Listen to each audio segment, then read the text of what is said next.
Hey everyone, so I'm gonna kind of talk a little bit. So in the description, I'll tell you where you want to fast forward in order to see this. So yeah, just as a kind of planning thing, I guess.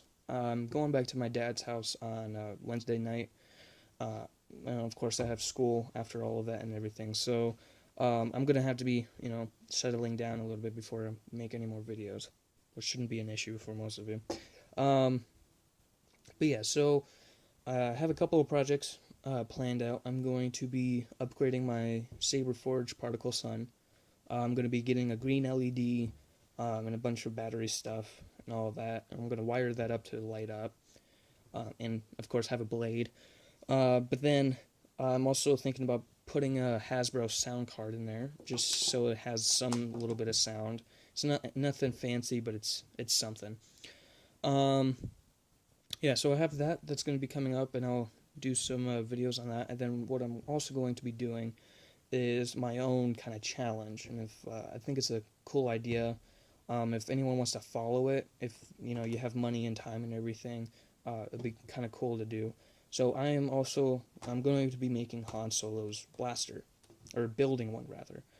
So what I'm going to do, or what I plan on doing, is buying a Ruby's DL44 blaster and painting it all up how I normally would, and then getting a toy Mauser C96. It's the pistol that Han's blaster is based off of. And then making the rest of the parts out of PVC and a bunch of other random stuff that I can find to make it look really close. I want to try and get it as accurate as possible within reason. I'm not going to be, no offense to you guys, but I'm not going to be worrying about the knurling on the top of the scope. I don't think anyone really should care.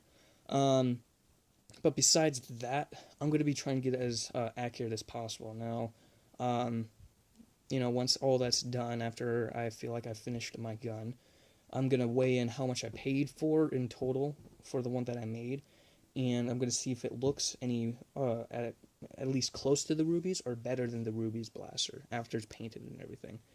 So, yeah, I'm going to be, doing a bunch of videos for that, but yeah, it should be fun. All right, so here's the actual video. So what, 2:45. So yeah, I made another one. Obviously, as you can see for the past 2.5 minutes. Uh, just wanted to kind of show this off to show you guys that if you want a Halloween prop or a Comic-Con prop or whatever, it's really not that hard for someone to just come up with something. You don't even need to use this for Star Wars. You can use these ideas for anything. It's just this one I meant to lend itself towards Star Wars. So if you are looking for a Star Wars blaster pistol or whatever, and you want it to be like a bounty hunter or scavenger or anything like that, it's really not that difficult. There's like a couple of rules that you need to follow if you want. And that is, you have an oversized flash muzzle at the end of your barrel with holes, and you got either one or two scopes that also don't make any sense because they're off to the side and they don't actually do anything for you because you wouldn't be using a scope for a pistol usually. And then a bunch of other random greeblies that look like they're probably important but don't actually do anything. And a heat sink or grill or whatever. I'd use a skewer stick, just glue them or cut them up and glue them all down and paint them black.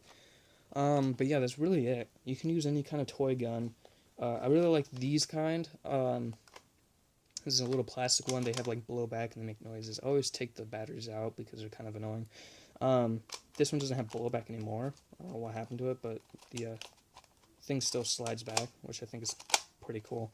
But if you get the ones that still have blowback, it's kind of cool. And they're pretty size accurate. Now, again, I don't own an actual 9mm, but it feels about right. It doesn't feel like it's too small. And if it is a bit too small, then that's just it. It's just a bit too small. But yeah, as long as you paint everything correctly, you can make it work. Especially whenever you're holding it. It's really hard to, there's not much that you need to worry about the handle or anything. But yeah, just painting and everything. There's tons of videos on YouTube that show you how to paint properly. Didn't quite do this right. I should have done. I should have just stuck with bronze, bit of purple, then bronze again. But it's whatever. But yeah. So what you kind of want to do with these kind of guns, though, is you kind of have this really massive tip of the barrel. You always want to cut those off before you do any modifications, because those kind of get annoying and they're kind of loosely on there. They're just tacked on there with super glue. So if you try and do anything, and it's not a lot, so it's very easily knocked off.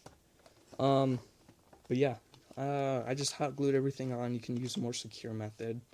I know I just talked about how cheap the barrel was, just super glued, and I'm talking about hot glue. But yeah, if you just do that, and then if you don't even want to hold it, you can make a proper holster that just shows a little bit of the gun, and there you go. But yeah, just a couple of references, and these are both American guns.